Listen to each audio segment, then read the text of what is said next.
I'm going to talk about probably the worst game I have ever completed. Path of Sin Greed on the Nintendo Switch.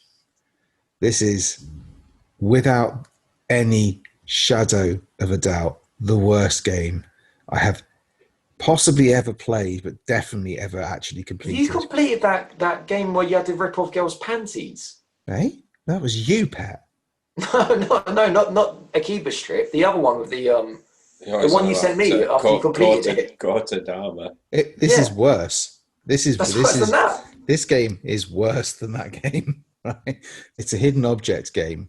Now, long-time listeners of this show will know that my particular gaming guilty pleasure, of which we must do a show about at some point, are gaming guilty pleasures. But my particular genre of choice for gaming guilty pleasures is hidden object games. I bet you used to have all those CSI games, didn't you? No, I never did actually. I've never played a CSI one. This game is it's bad. It's really, really bad. So it is a point and click adventure, but it is everything that's wrong with point and click adventures. I think it cost me, and this is the only good point about it, in the Nintendo eShop store sale, 89p. Okay, you can't complain, man. That I didn't actually have to pay for because I had enough points to buy it. Actually, there's a company called Big Fish who seem to whack one out a day or something like that. They're a bit like Pet on a holiday. It's like they're at $5 each or something like that, but they have like 4 to 8 hours of solid gameplay, entertainment, whatever you want to call it. Entertainment is stretching it in this case. This game is worse because everything about it is awful.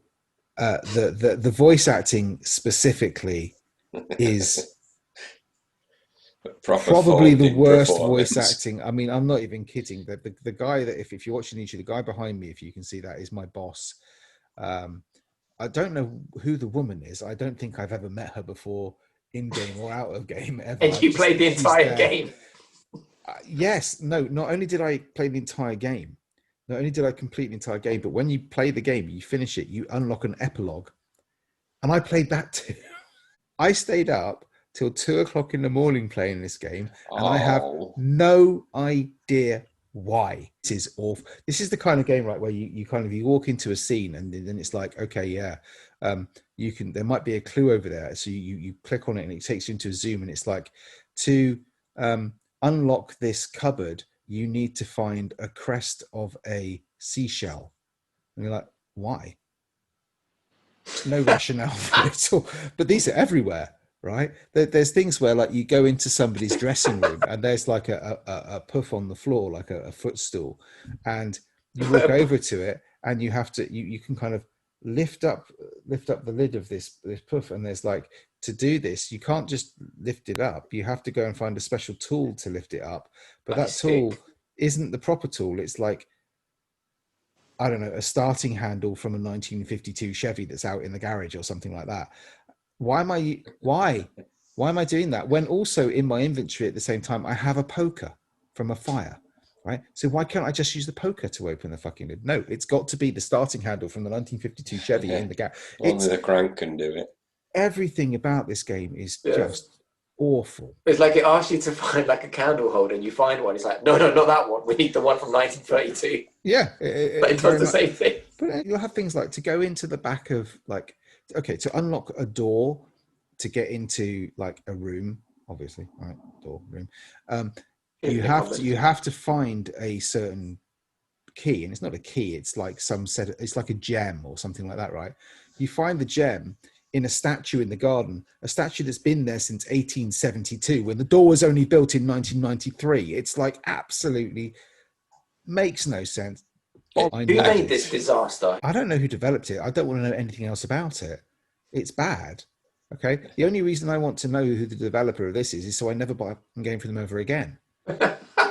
What I don't understand is why I played it for 17 hours or something ridiculous. Yeah, it's like 6 weeks' times. That picture behind him will say Path of Sin, Envy. Lust. I'm waiting for the Lust one because that's going to rock. But it's like the voice acting, I cannot. The bloke kind of goes, he's got this really weird pseudo-English accent, and he's like, oh no, he's got a gun and he's pointing it at my face. It's like a really jolly good. Do you know Matt Berry? Yeah. Matt Berry is like a fantastic comedy actor, but he always basically plays the same character. He was in Toast, he was in the IT Crowd and stuff like that, and he always talks a little bit like this. Really, really bad impression, and everything in it is awful. The plot makes no sense. The puzzles make no sense. What are the graphics like? Are they good? Shit.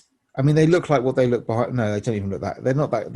They're hidden object games for the most part. Is it like hand drawn? The graphics are the least of your concern, but all hidden object games look essentially the same. They have that same art style. They have that same kind of pencil, which is crayon nice. draw. Yeah. Huh? It's a nice art style. And for, but it's like the same bloke drew them all the time. Yeah. And it's the same bloke, he's been drawing them for the last 10 years since I started buying them. 50, mate. They are all the same. They're like, you can buy, I'm not kidding, there are thousands of these bloody things, all sorts of, but they're all basically the same. And that's got to be an iPhone game or an iPad game. Like, it probably is. You probably can get it on the iPad. You probably can. Yeah. It's like a mobile thing. It won't be a mobile, but it'd be like a pad game or whatever. Yeah. They're normally good just as a kind of mind-numbingly, like some people like doing Sudoku, some people like doing crosswords. I quite like doing hidden object games just because they just zone. So if you had to pick like your top 3 hidden object games, this is not in that list. So what's the difference between point and click and hidden object then? Point and clicks tend to be good. So hidden object games.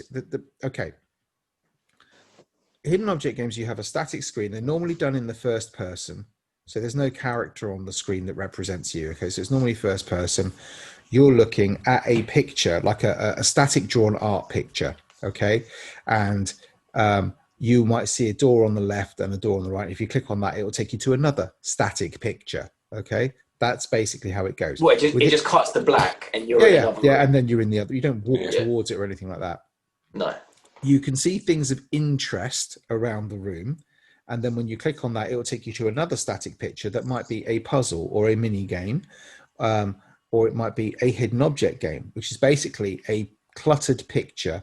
Normally looks like a junk room or something like that, and it will have a list down the bottom of 16 objects that you've got to find. So it might be like binoculars, a cat, a can of beans, a rope. And that's in the picture somewhere. And then somewhere in the picture, there is that item and you have to find it. Like Where's Wally kind of vibe. Yeah, very much so, yeah. But I mean, it's like, and then you click on it and that item will disappear. And normally the trick to this is that one of those items that you pick up out of those 16 is something you need to progress the game, like the key or the parting handle from a 1952 Chevy, that kind of thing.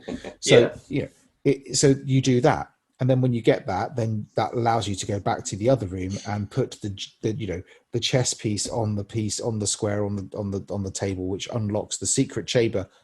Why? The thing with this game, hidden object was only like 1 in every 5 picture. Every puzzles was like a hidden object. You'd have things like, and they're all fucking easy. They're really, this game didn't test any grey cells at all, mate. It was just so easy. It was like, like those pipe mania games that you get where you've got to kind of go from left to right across the screen and match the pipes up or something like that, or balance the weights, shit like that. Yeah, but worse, because they're just awful. No imagination, no thought, no nothing. It's easily the worst game I've ever played. So if anybody wants it, Path of Sin, Greed. Can you search, see if there are any more? Just search Path of Sin, see if there are any more. Because if there are, they're made by Artifacts Monday. And now I'm just going to click on their name. I know them. I've had other stuff from them. Oh my god, they've got 20 things on the Switch. And what are they all? Modern Tales, Age of Invention. This is perfect. Listen to the titles, Pet, because this is what they all sound like. Go on. Grim Legends 2, Song of the Dark Swan. I want that one. They will all be something like da-da, colon, da-da-da-da-da. Yeah. Well, absolutely right. Queen's Quest 4, Sacred Truce. I've played Queen's Quest 3. Have you?